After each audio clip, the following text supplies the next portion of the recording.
tanong. Tagalog lang po ito. No worries. Ayan, para dire-diretso na tayo at lahat makainom na. Ang tanong ni candidate number 1, kung ikaw ay magbabakasyon, saan mo gustong sumakay? Sa Titanic o sa train to Busan? At bakit? Ulitin ko, kung ikaw ay magbabakasyon, saan mo gustong sumakay? Sa Titanic na lumubog o sa train to Busan na maraming zombie? At bakit? Sa train na lang po. Kasi sa train may adventure. At saka may zombie. Marami doon. Ayan. Ayan, nakasagot ka agad si number 1. Okay, candidate number 2. Pili ka na ng tanong mo. Ayan. Kung ito ang question ni candidate number 2. Kung ririgaluhan ka ng manika. Manika, ibig sabihin Barbie doll.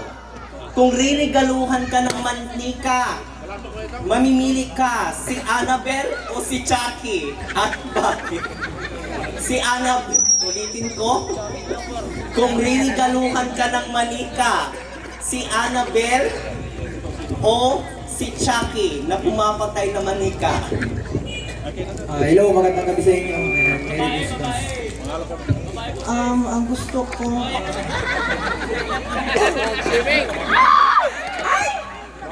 Mas gusto ko si Chucky. Kasi kahit pag sinaksakan nun, masarap eh. Kasi si Annabelle, yun lang, takot-takot, walang ginagawa. Si Chucky masarap talaga. Habulin ka pa, eh takbo-takbo ka naman. And I thank you. Ayan, very well said, candidate. Sinasaksak pa lang gusto mo. Madali lang yan. Hindi mo yan maintindihan kasi Chinese ang pagkasulat niya.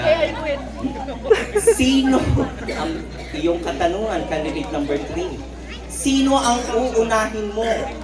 Sigaw ng puso mo o sigaw ng asawa mo? At bakit? Siyempre, ang unahin ko ang sigaw ng asawa ko.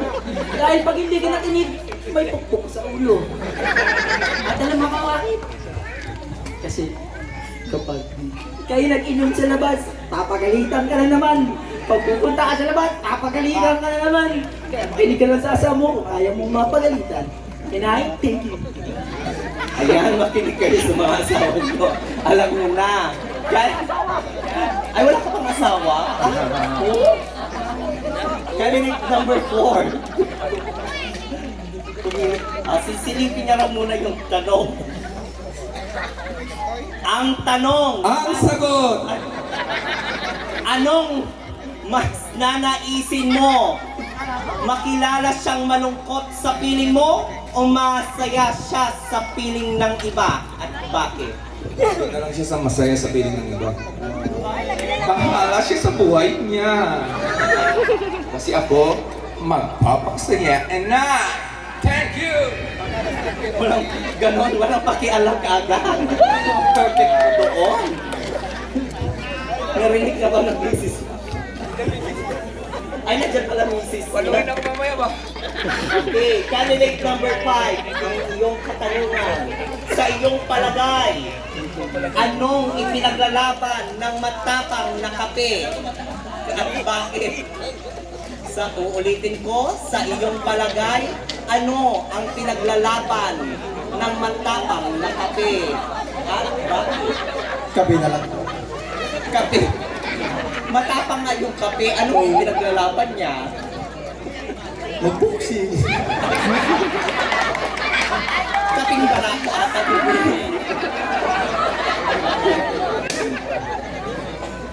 wala ka nang idadagdag sa iyong kasagutan? Okay, thank you, candidate number 5. Si Best in Swimsuit. Nagulat ako, kuya. May nakita kong lato-lato. Ang sinatilos ni Dre Bakal. Pero bakit ganun? Parang bungaw yung isang lato-lato.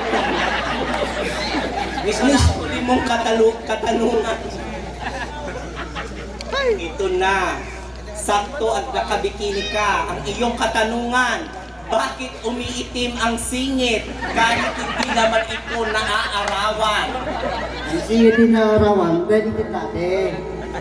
Kung isang doon, titing itim. Okay, thank you. Thank you. Okay, you heard right.